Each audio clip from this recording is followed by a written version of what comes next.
All right, Rabbi, say good morning. Good morning. Let's begin. So first of all, a welcome to the newcomers for Basra, and Baruch Hashem, Shalom Aleichem to those who are returning. Baruch Hashem for another Masechta. Yashikoach to Saeed, to Yehuda, to Ari for a beautiful siyum last night, and Yashikoach to Yehuda for giving the shir in my absence. So you'll see that Basra Daf Beis is recorded twice on the podcast. Once I recorded in Eretz Yisrael, so that it should be up for the podcast listeners on time, and last night from the siyum as well. So hopefully you'll have the opportunity to hear that. If you didn't hear it last night, you could chazer it twice. And we're going to begin this morning in Meretz Hashem on Daf Gimel Amud Aleph. We actually have a really beautiful. Bava Basra it's a magnificent Masechta, as you're going to see. Magnificent Masechta. And we're going to be doing next couple of days, a beautiful Gemara. So remember again, we're picking up top of Gimel Amud Aleph Nishlach Rina. So remember again, the specific topic that we are talking about is the topic of Hezek Re'iyah, sight damage. Damage done through unimpeded sight lines. So we discussed yesterday Machlokes as to whether or not Hezek Re'iyah Shmei Hezek. It appeared, based on the conclusion of the Gemara, that Hezek Re'iyah is indeed Hezek. So now the Gemara is going to go back a bit. So essentially we're going to do, now, for the next number of lines, is we're going to do a little bit of a reverse of the Gemara's statement or the Gemara's flow from yesterday. So Lishnach Rina, another version of the preceding conversation. Amrilei, Savru Amai Mechitza. So remember again on both sides, a lot of this discussion is rooted in the ambiguity in the opening phrase of the Mishnah. Because then remember, the opening phrase of the Mishnah was Hashutfin Sharatzu Lasos Mechitza B'Chatzer. If ultimately partners want to go out and make a mechitza in a chatzer, bonin esakosalanta, they build a wall in the middle. So the fundamental machlokes was rooted in what? How do you define the word mechitza?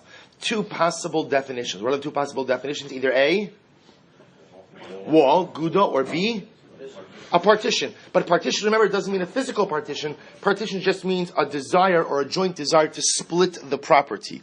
So remember, and all those two definitions yield two different conclusions out Hezek Re'iyah. So says the Gemara, what is a mechitza? Plugta. It's simply a division of the land. Tichsiv vati mechtzas ha'ida. Quoting the pasuk that says they divided up the camp. And therefore the Mishnah teaches me that once partners agree that they want to divide up the land, we force them to put up the wall. Now when we say we force them, usually what that means is, even if one of the parties does not want to put up the wall, we force the recalcitrant party to pay for the wall and also to go ahead to put up the wall, to pay for the wall. Right? They're going to build it and they're going to pay for it. Little political humor, tough crowd, okay? So says the Gemara the following. So remember, we force them to go out and put up the wall and to pay for the wall. So the Gemara says, Bal Karachan, what do you see from that? Alma, Hezek Re'iyah Shmei Hezek. Now both say, now the fact that once the parties agree to divide the chutzner, that one party could force the other to put up the wall and to pay for the wall, indicates to us that Hezek Re'iyah, sight damage, is bona fide damage. So the Gemara says, 1 second. Ema my mechitza. So why do you say that? Perhaps what does mechitza mean? Guda. Maybe mechitza means a wall. This not mechitza is a keren shenifritza, because we'll say, remember, this is just repeating from yesterday. If you have a wheat field and a vineyard, they're in close proximity to each other.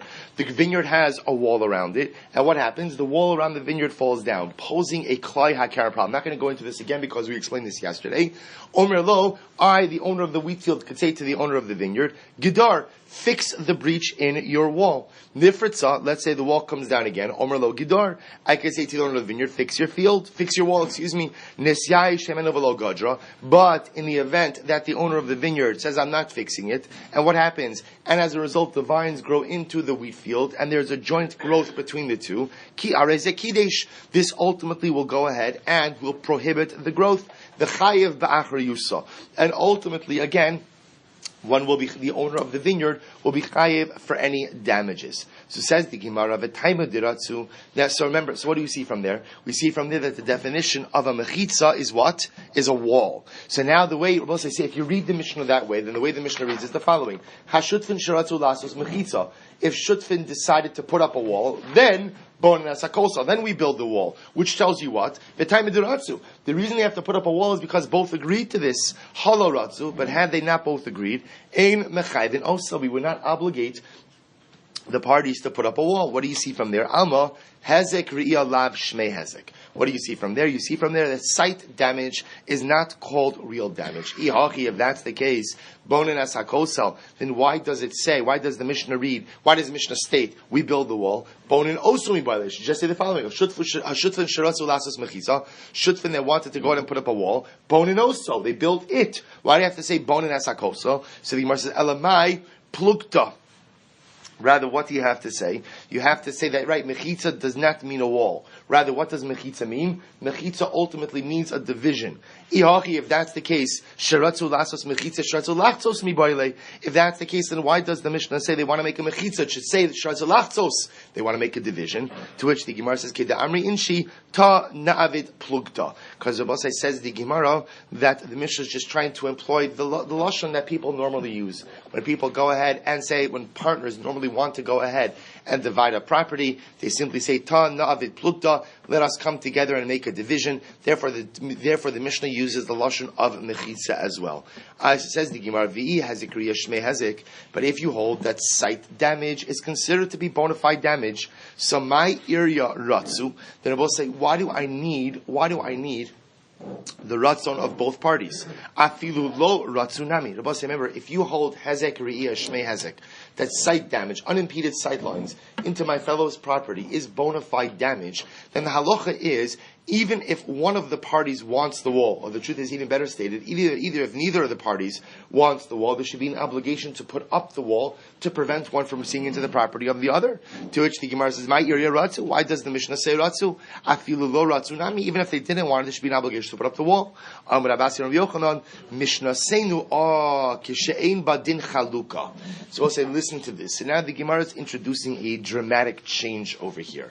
The Gemara is suggesting that we actually, remember, we alluded to this last night a little bit, which is that we're talking about over here of jointly owned property.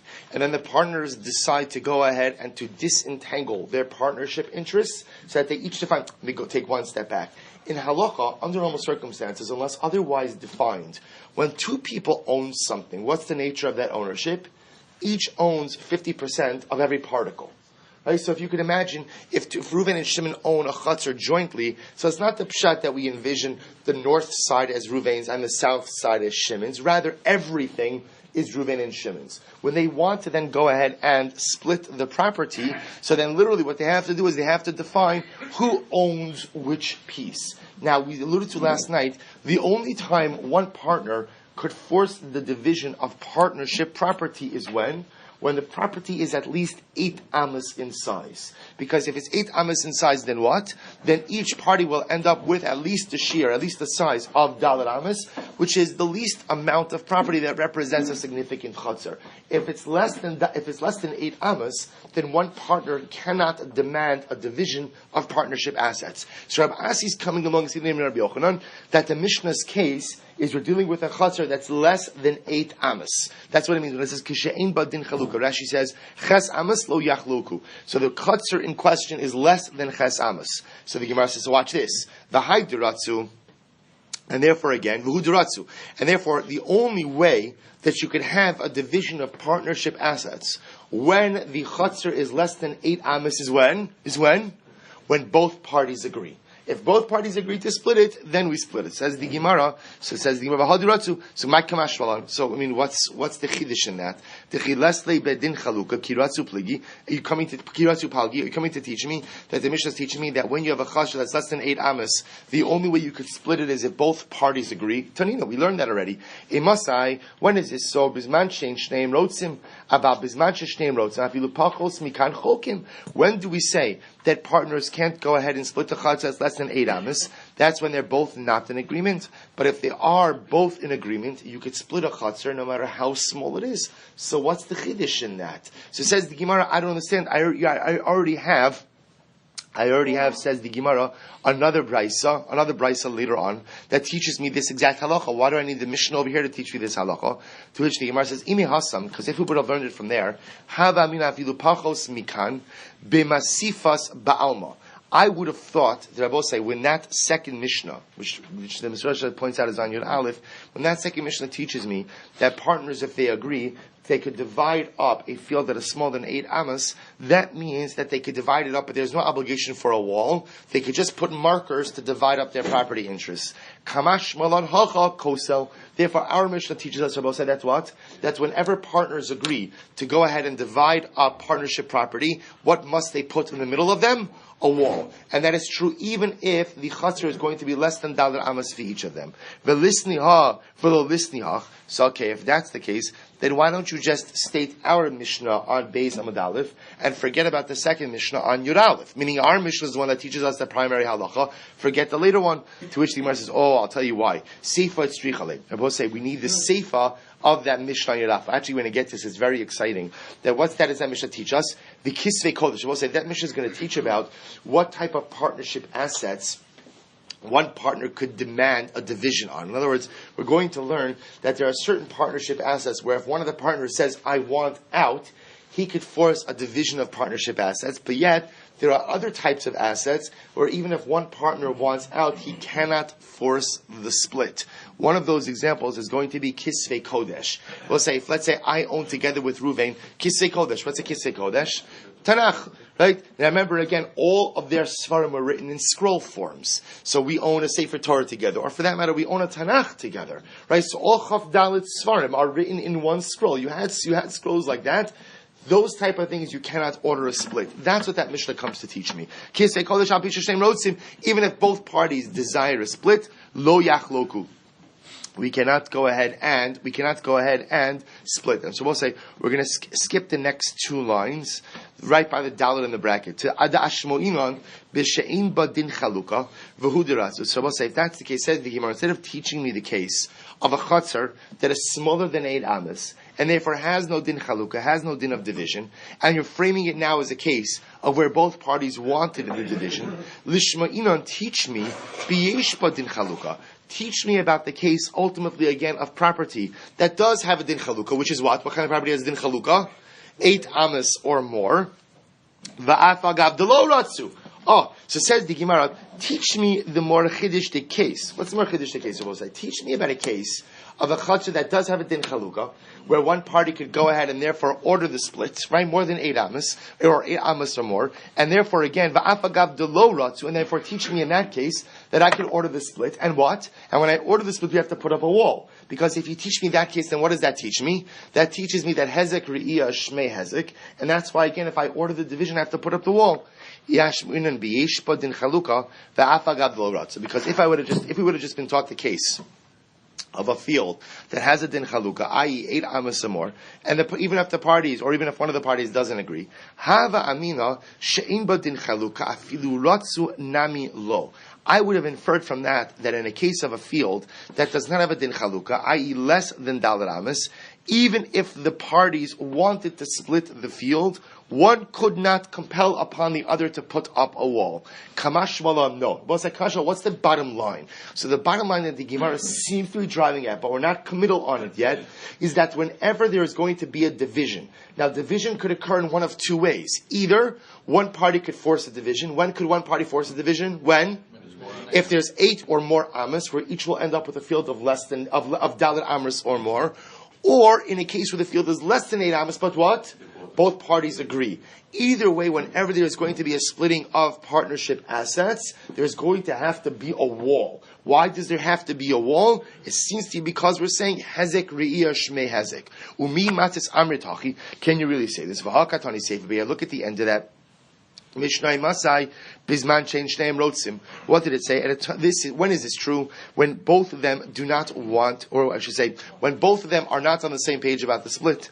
Aval Bisman changed name Rotzim. But when both want the split, this is talking about a chatzah that's less than 8 amos. Yachloku, they split it. My lava kosel. When we say they split it, does that not mean they split it with a wall? Lo amasifas ba'alma. Maybe you could just be talking about property markers. If that's the case, lisnei high below lisnei high. If that's the case, They just state this case and forget about the first one, to which the Gemara says, "Seifat strichale ubekisvei kodesh afal peish shneim rozen lo yachloku." No, because we go back to what we said before, which is you need the seifa. Why? Because the seifa teaches me that there are certain cases where one partner cannot order a division of the partnership assets. So fine. So we'll say. So we're not finished with this conversation yet. So b'mai ukim tlamas nisim. So let's take a step back. So how have you set up the Mishnah according to what we've just learned? So we'll say the way we set up the case so far, according to this last approach, is that the Mishnah is talking about a chaser that's less than 8 amos. And therefore, again, on a technical level, one partner cannot order the division of the partnership assets. So the Gemara says, I b'she'in badin chaluka, kiratsu mayavi. We'll say if that's the case, that if there's not a din chaluka, so then at the end of the day, I don't understand, even if they agree to go ahead, even if they want to split the partnership property, mayavi, nahadru buhu. So we'll say, see, here's what's interesting. So here's the problem. Okay, just follow me with this for just a moment. The way we wanted to establish the Mishnah is talking about a chutz that's less than 8 amos. Okay, so therefore, again, the only way to split a chutz that's less than 8 amos is how? Is consent, right? Good. Both parties need to agree. So now watch this. Bless you. The way the Mishnah reads is the following: Hashutvin sheratzu lasos mechitza. If two partners who are partners in a chatzar less than 8 amos decide to split the property, then what's the halacha? Bonan esakos. Make them put up a wall. Now, what the Gemara is inferring is the following: the way the Mishnah seems to read is that once they agree to split, then what? There's no going back. There's no going back. Meaning they have to continue on this course, and they have to go ahead and put up the wall. So it sounds like that once they agree to split, there's no going back on that decision. So ask the Gemara, I don't understand. Ki ratzu, just because they agree to split my havi, nahadrubahu. Why can't they reverse that decision? So they should say, what they might realize is the following: once we agree to split the partnership assets, remember our partnership asset. We're talking about over here chatzos less than $1 amos. And then what happens? They open up a Basra, Beis, and a dollar. What do they see? Now that we're dividing, what do we have to do? We have to put up a wall. Now remember, this is a small chazan to begin with. What's the halacha? Where does the wall sit? Each of them have to contribute 50% of the necessary property to accommodate the width of the wall. So they realize, they say, what's the point of doing this? They want to reverse. So yet the Mishnah seems to indicate that if one of the parties wants to reverse, then they can't. So why not? So the Gemara says, Nahadrubahu, Rabbi Yasser and Yochanan, Shakanu miyadan. So we'll say, what's the case of the Mishnah? The case of the Mishnah is where they made a kinyan. So the Gemara says, so b'pashtos, what it sounds like over here is they made like a kinyan chalipin.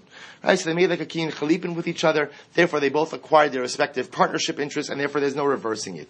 V'chi kanu miyadan maihavi kinyan devarim ba'amuhu. But why should such a kinyan be binding? This kinyan is what we call the kinyan devarim ba'amuhu. This is actually quite interesting. Look at Rashi for just a moment. You see Rashi kinyan devarim hu? It's in the short lines, about 12 lines in. Kinyan, almost right across from the Hagos Habach. Right across from Tosas, Kinyan Dvarim Bama. If you see that Tosas Kinyan Dvarim Bama, you go right across, it's right there in Rashi. Kinyan Dvarim Hu, Ve'ein Chalipin Konin Ela Davar HaNikne, O Mecher, O Matana, O Shibud Karko, Shakinyan Chal Alav O Metalter. Both is actually quite interesting. The Kinyan of Chalipin usually works with something tangible.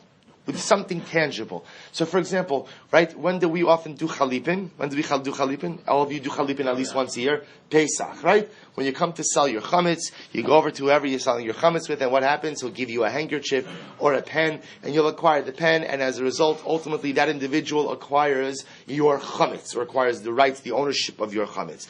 So, chalipin devolves on something tangible. Says the Gemara, so what? Reuven and Shimon did a chalipin, but what is the chalipin going on? What is it devolving upon? No. What they did chalipin on Abosai was what? They each acquired a different part of the field. Meaning what the chalipin did was, Reuven acquired the north side, Shimon acquired the south side. So the chalipin actually affected ownership over respective parts of the field. What's the case? Where each one went into their now newly owned part of the field, and each did a proprietary act, kinyan chazaka. But remember, Rashi points out, what's a kinyan chazaka? They dug a little bit, they put up a fence, right? Whatever they walked on it, whatever they did, but mamish, they went ahead and they acquired the field. That's why, again, so therefore, the way we're setting up the Mishnah, so we're narrowing the case a lot, is where, again, Reuven and Shimon partners in a field that's less than chasamas, they agreed to split. How do they agree to split? They're Mekabel Kinyan. How are they Mekabel Kinyan? Each does a Kinyan that acquires their portion on one respective part of the field.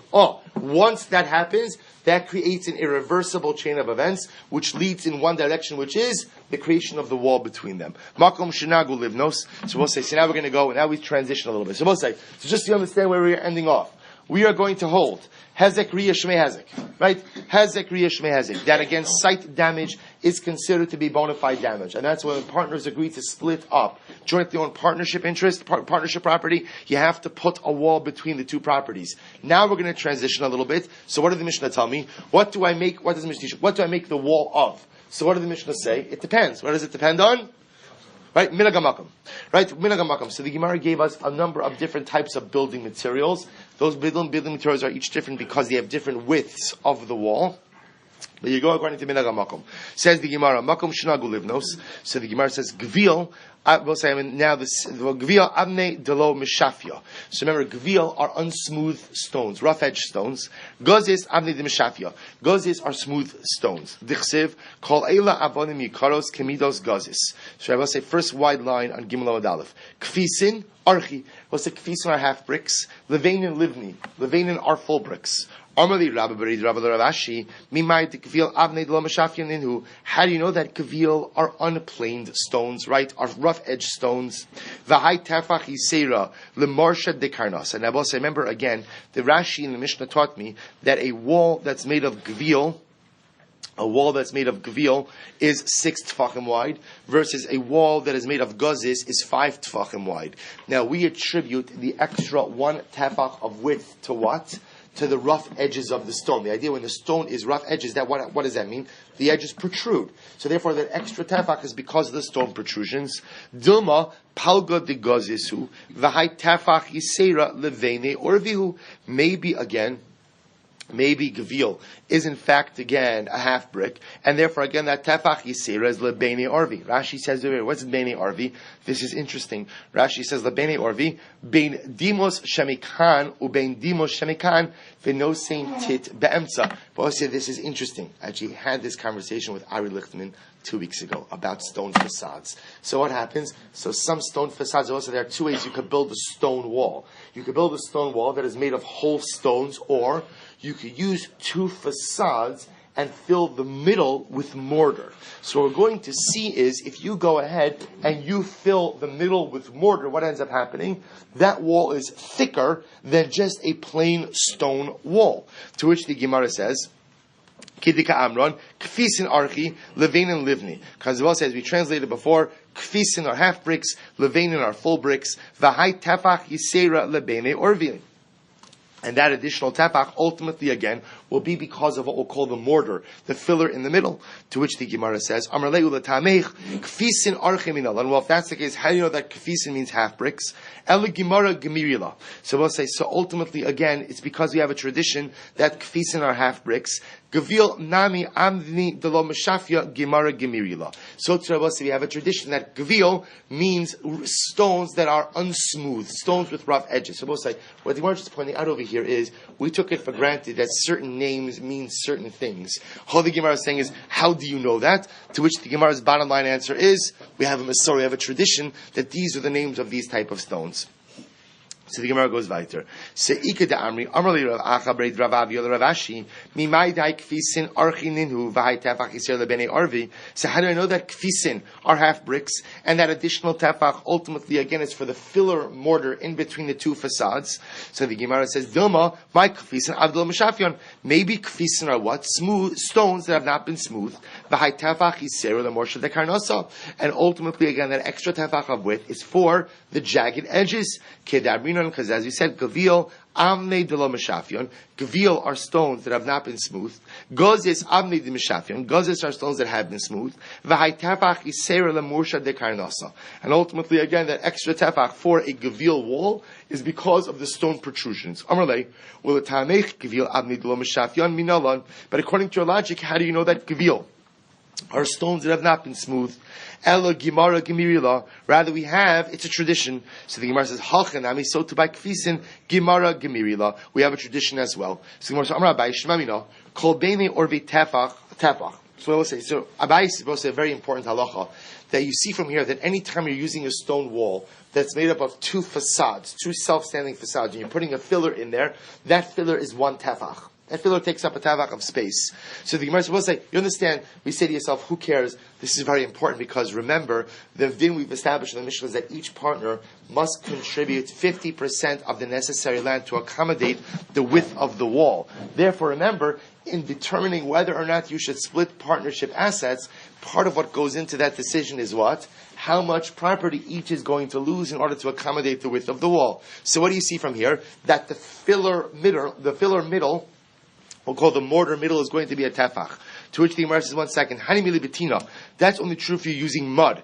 Aval berichsa boicha. So this is actually very interesting. So they used to use different types of mortar fillers. So sometimes they would use mud, but other times they would use some type of combination. If you look at Rashi says, berichsa is avanim dakos vitit bein shnei adimusos. Small pebbles, like gravel. It's gravel along with mortar. So apparently mud was a better filler, a better mortar to hold the facades together than this gravel, which makes sense because the gravel also leaves air pockets and different things like that. So the tefach was only if you're using mud, but if you were using some other type of filler, you needed to give more space. Others say, others say, no, the tefach is if you're using like the gravel mixture, but if you're using mud, you actually need less than a tefach of space. Lememra, so we'll say, now this is very interesting.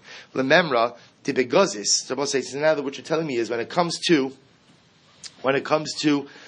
stones with a smooth stones, the whole dalid amos, we'll say if you have a wall that is dalid amos high, ihavi pusya chamisha koi. If it has a width of 5 tefachim, it'll stand. Ilo lokoi. But if it doesn't have a width of 5 tefachim, then it won't stand. So we'll say, now listen, this is actually very important. So remember, what the Gemara is saying is the following. We're assuming over here that the minimum height of the kosa that we're talking about in the Mishnah is a height of daled amos. Because remember, like we said last night, we're talking about over here privacy fences. So the minimum height for a privacy fence is going to be daled amos. It's a sheer, somewhere between 6 and 7 feet. But it's a privacy fence. Now remember, so what we've established is the minimum height is daled amos, and the minimum width necessary to accommodate a height of daled amos is 5 tefachim. Because remember again, that's the shear in the Mishnah for the width of this wall. So now the Gemara says, "Lememra is that to tell me the begozis the whole daled amos go." But whenever you have 4 amos in height, if it has a width of 5 tefachim, then the wall can stand. If it doesn't have a width of 5 tefachim, then the wall can't stand. Let's say now, watch this. Big zuchus now. Ve'ha ama traksin da have gavoa tlasin amsa v'lo have posya elo shis pashri v'kam. Both say there's the ama traksin. Both say a big zuchus. When I say a big zuchus, we're about to learn some sugyas about the Beis Hamikdash, and actually again we're going to see some beautiful gemaras about the Beis Hamikdash. You know that the same way that when you say karbanos every single morning, it's very important to say karbanos. Why? Because again, the Mishnah Berurah brings down when you say karbanos, it's a kiyum in unishama parim sfasenu. If we can't go ahead and offer karbanos, at least when you say karbanos, it's like a quasi offering of karbanos. It's the same thing. We don't yet have the Beis Hamikdash, but when you learn sugis about the Beis Hamikdash, I would tell you to close your eyes, but don't close your eyes because I want you to see in the Gemara. But you'll open your heart, open your soul, and it's like you're in the Beis Hamikdash. It's a beautiful opportunity to live bein kosle Beis Hamikdash for just a few minutes together. So the Gemara over here talks about amatraxin. So what's amatraxin? This is very interesting. In the first Beis Hamikdash, there was a wall that divided between the Kodesh and the Kodesh HaKadosh. Remember again, actually, we have to one day get like PowerPoint opportunities here. All right. What? I'm sorry. We'll start at 4 a.m. So remember again, in the Beis Hamikdash there was the Kodesh. First of all, remember there was the Azar, the courtyard. Everybody's in the courtyard. In the what we call the Kodesh, that's where you had the Mizbeach HaKatan, the incense altar, the menorah, the shulchan, right, and all the different kelim. Only kohanim were permitted in that area. In the first Beis Hamikdash, you then had a wall. Behind that wall didn't extend the entire width of the Beis Hamikdash.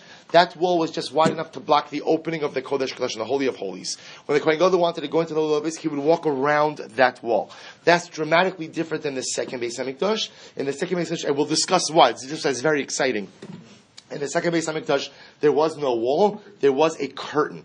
Just to understand, in the Mishkan there was a curtain, in the second Beis Hamikdash there was a curtain, in the first Beis Hamikdash there was a wall. That wall was called the Amatraxin. Now, if you want to understand more about the etymology, you'll look in Tosfos Traxin, we're not going to get into it now. So what about the Amatraxin, says the Gemara? Dahavi Gavoa Tlasan Amsa. Listen to this. The Amatraxin was a wall that was 30 amos in height, and yet the width was only 6 tefachim. Now I will say, those measurements don't make sense according to our Mishnah. Because according to our Mishnah, in order to accommodate a wall that is dalet tefachim high, you already need what? 5 tefachim in width. Which would then mean that what? To accommodate a wall that is 30 tefachim high, you certainly need a lot more than 6 tefachim in width. Yet the Amatraxin did not have that width. To which the Gemara says, here's what's interesting, that apparently these height versus width proportions are not proportional. In other words, that extra tefach of width in the Amatraxin, because remember it wasn't 5, it was 6, allowed it to support a lot more height. My time lo avad Amatraxin. I told you this is like amazing Gemaras. So why is it that in the second Beis Hamikdash there was not this wall? Which the Gemara says kitlai bitlasin koi tfelo koi, because I will say that wall that only had 6 tefachim of width was only capable of sustaining 30 tefachim of height. The ceiling in the second Beis Hamikdash was taller than 30 tefachim. Tfei lo kai. So uminalan dahavi gavoa tfei. We'll say, how do we know that the second Beis Hamikdash was taller than the first Beis Hamikdash? Tichsev godol yihye kvot habayis hazeh achra min harishon. Because we'll say the pasuk in Chagai says that the greatness, Godol Yihya, the covet of the second home will be even greater than the first one. What does that mean? Rabu Shmuel, Machlok is what that means. So Rabu Shmuel, Rabbi Yochanan, Rabbi Lazar, Chadamar Bebinyan. One says that literally again, it means that the structure of the second Beis Hamikdash will be greater than the structure of the first Beis. Now, before you turn the page, just look at Rashi. The last Rashi on Gimel Amud Aleph, Bebinyan, Shayagofu. Now, this is actually very interesting. Shayagofu Meya Amos Kidisam Sekazil. So both say, as we're going to see over here, there is a fundamental machlokes, and this is a major machlokes over here about that print in Rashi. Does Rashi mean to say Meya, or does Rashi mean to say Mem?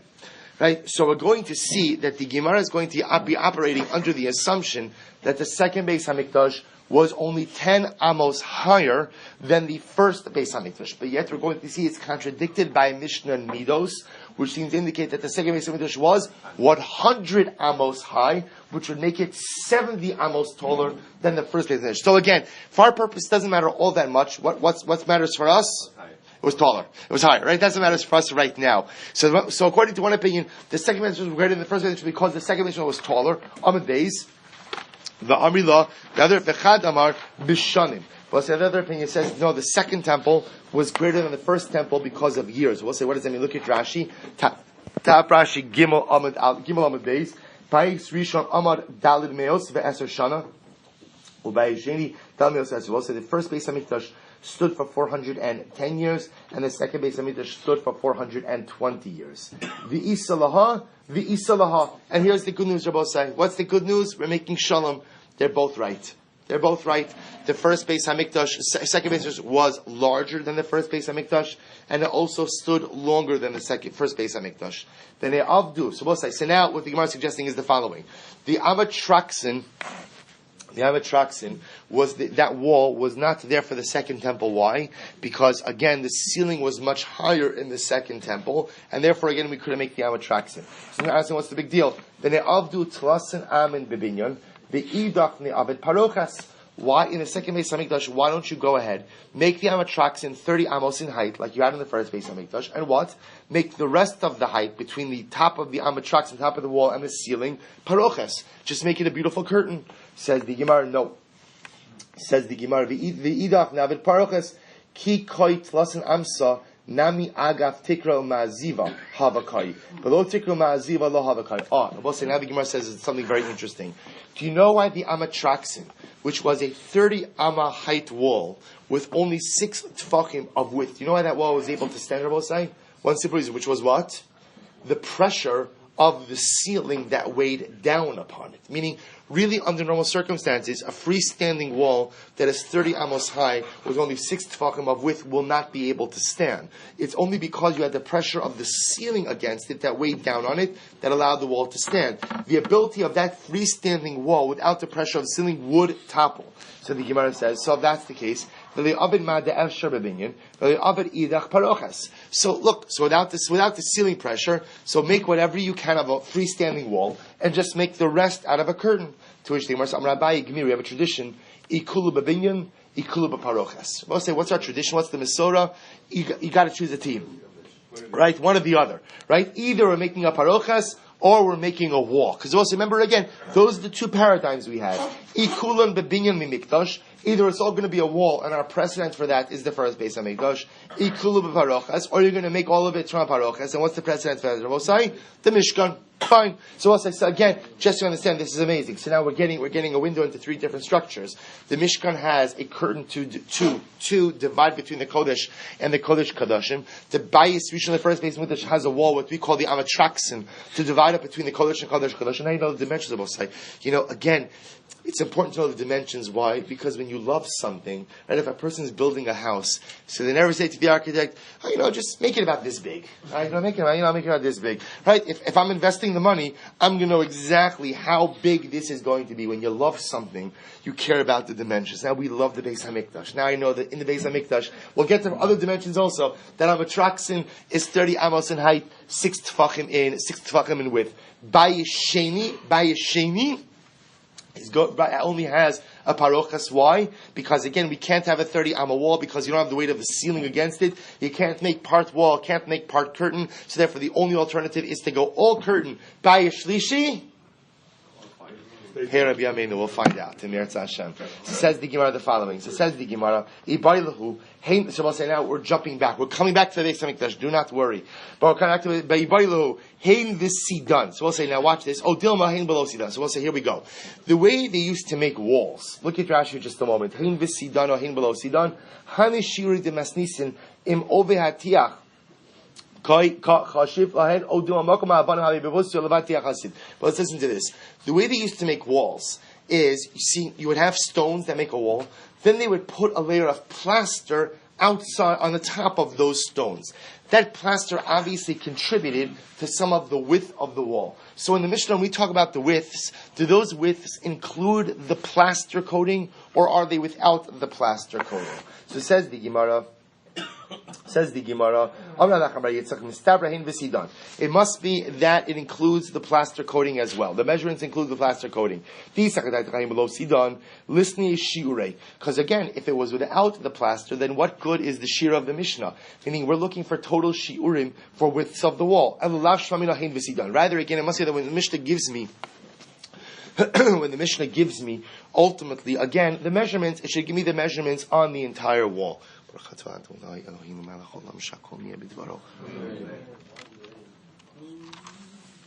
Says the Gemara, Loli Olam, Emelach below Sidan. No, rather you have to say what? It must be that the width of the wall is without the plaster. So why doesn't the Mishnah include it? It's very simple. I will say because simply the amount of the plaster is what? Is negligible. It's negligible since it's even less than a tefach. Therefore, again, the Mishnah doesn't even bother to go ahead and discuss it.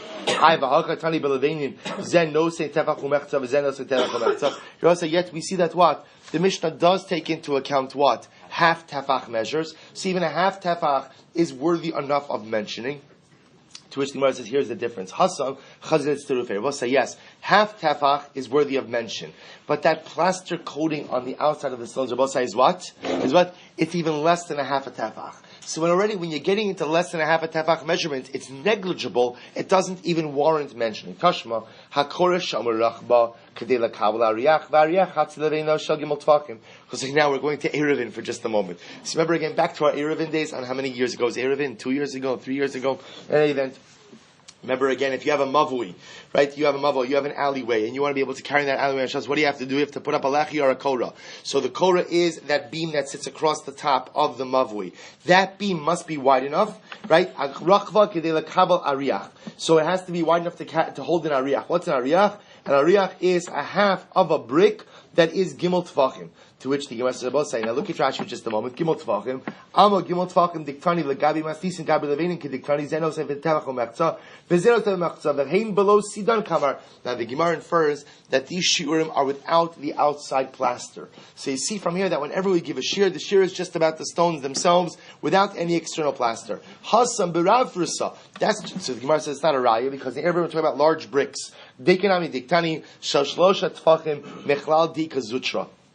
Therefore, again, the Gemara says the raya to that is the Brisa goes out of its way to say we're talking about a brick of 3 tefachim, which indicates to us that what? That l'maisa there are even larger ones. Therefore, Shema Mina, therefore we see from Rabbi say that what? Bottom line is that the sid, the plaster coating, is included in the measurements of the thickness of the wall. Fine.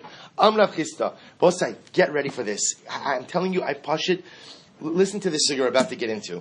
Amazing. Amrav Chista, lo lister imish bei knishta, adebani b'nei knishta achrisi. While we're mentioning this, I just do want to bring up, we are building, Baruch Hashem. There are incredible dedication opportunities that are still open. You can see myself or Menachem. We would be happy. Yehuda, as Yehuda could. So Yehuda purposely didn't come today. He purposely didn't show up. So it says the Gemara the following. So we'll say it's actually a very important halacha. It is not permitted to go ahead and demolish a shul until you build a new shul. Till you build a new shul. So it says the Gemara, now why is this? Others say because of negligence. Others say because you need a place to daven. Now what does this mean? Take a look at Rashi for just a moment. So Rashi is over here, Mishub Shiusa, Dilma Misrami Ones, Upashil Banachrisi. What's going to happen? Maybe people will be negligent, or we'll see. Mishami Ones means that maybe there'll be some type of extenuating circumstance, which we will discuss, which would require the use of the funds for something else, and they will not end up building the shul. That's Shiusa. As opposed to Tzluye, Rashi says, Rashi's Mishum Tzluye Kol Zman Habinyam. So both say, so everyone agrees on the principle, which is, you shouldn't demolish an old shul until the new shul is built. Why? 2 possibilities. Either A, because we're concerned that you may not end up building the new shul, or B, because if you demolish the old shul, you may not have a place to daven in the interim. So it says the Gemara, Ika Beinahu. So it says the Gemara, what's the practical difference between these 2 approaches? The Ika Beknish Tachrisi. Both said the Nafkamini would be water bosai, where there's another shul. So there's another shul. See, if you hold the concern is that if you demolish the old structure, there's not going to be a place to daven. So that's not a concern. Why? Because there is another shul. But if you hold that it's an issue of pshia, that we're concerned that they may not end up building the new building, then Einachinami, even if there is another shul to daven in, that concern would still apply. Merema Umar Zutra, Sasri Ubanu Be Kaita Besivsa, Ubane Be Sisva Bekaita. What's that? It's interesting. They used to have summer shuls and winter shuls. What were summer shuls and winter shuls? So summer shuls had more windows and allowed for a cross breeze. Winter shuls were often built in lower areas with lesser windows that did not allow for the flow of air. So Merema and Mazucha, what they would do is they would go ahead and demolish the summer shuls during the winter and demolish the winter shuls and rebuild them during the summer. The idea is that they always demolished and rebuilt shuls when? Off season, that's the idea. Listen to this. So now, here's what we've established, is that essentially, you cannot demolish the old building until the new building is already standing. So and again, seems to be the logic behind it is we're concerned, that what happens, some other cause may come up, the money may have to be diverted for that other cause, and therefore the new shul will never get built. So Ravina asked Rav Ashi the following question. Gavi zuzi umachsi mai. What happens? Look at Rashi. Gavi zuzi umachsi letzorach beis haknesses hachadosh umunachim b'yad hagavim mi'ikal lemechash lepshu solo. What happens if the money is mamish collected? Right? Let's say again, the money is good. Right? Whatever the amount of money necessary to build the building is, or the money is in hand. Could we knock down the old building knowing that the money for the new building is already in hand? Amrle, to which he said, no. No, why? Because even if the money is collected, what happens if there's a pidyon shvuyim? What happens if you have to redeem captives? That money will have to go, right? Pidyon shvuyim is sakanas nafashos, right? You're going to have to divert that money ultimately again to the shvuyim. And therefore, again, the money may be gone, you'll have no shul. What happens? We'll say, what happens if the bricks are stacked, the beams are there? In other words, the building materials are purchased and at the site ready to build. Can you knock down the old shul under those circumstances? He said, no. What can happen, Rabosai? You might have to sell off all the building materials. Why? To go ahead and redeem captives. You say, so if that's the case again, even if they built the building, maybe they're going to have to sell the building, liquidate the building in order to redeem captives. To which the Gemara says, no. It's not true. We'll say, people don't sell, there's not an obligation to sell your homes, there's not an obligation to sell your shul for pidyon shul. In other words, the concern that monies may be used for pidyon shul only applies when? Before the structure is built. But once the structure is built, no one sells the structure in order to redeem captives. Below Amran, so by the way, this is a halacha really on the books. Now again, there are exceptions to this rule. There are obviously, because this is ma'asim b'chol yom, that people knock down old shuls in order to build new shuls. But again, in the purest form, it is best to build the new building before we have the great sechus. We have the great sechus to be able to do this in Eretz Hashem, to God willing build our new building right on the site next to us. And in Eretz Hashem, the old building only comes down once the new building is built. But there's an important exception. That is only true when what? When you don't see cracks in the old structure. But if you see cracks, what does that refer to, seeing cracks? That means, again, when there's a sakana. Right? If there's an element of sakana in the old building, it's got to come down, then you could take it down. Rav Ashi saw cracks in the shul of Masa Machasya. Sasrei, he ordered it demolished, but look what he did. He brought his bed to the construction site. And he did not go ahead and take it away until they put up the gutters on the building. What Rav Ashi was concerned about, what Rashi was concerned about, is that once they demolish the building, what happens? Everybody was going to take their time. So what happens? What did he do? He moved his bed to the construction site, and essentially he said, I'm not leaving here until this building is built. I had a havamina to try this, but I didn't think it would work. Right, Rav Ashi, it worked. Right, so Rav Ashi, I'm not leaving, and sure enough, he didn't move his bed until what? Until they put up the gutters. Right, the gutters represent like the finishing touches of the building. Ultimately, again, in order to go ahead and get the shul built expeditiously. So we'll stop over here. Now, again, we're going to start at 5:50 tomorrow morning. Now, I just want to tell you, you do not want to miss the beginning of tomorrow's daf, because tomorrow is the story of Hurdus of Herod and the building of the second Beis Hamikdash. So we'll start 5:40. I might try to even sneak in like an extra minute at 5:49. So maybe Kedai just to get here at 5:45, just to be on the safe side. But I'm going to start from here, Eretz Hashem, tomorrow.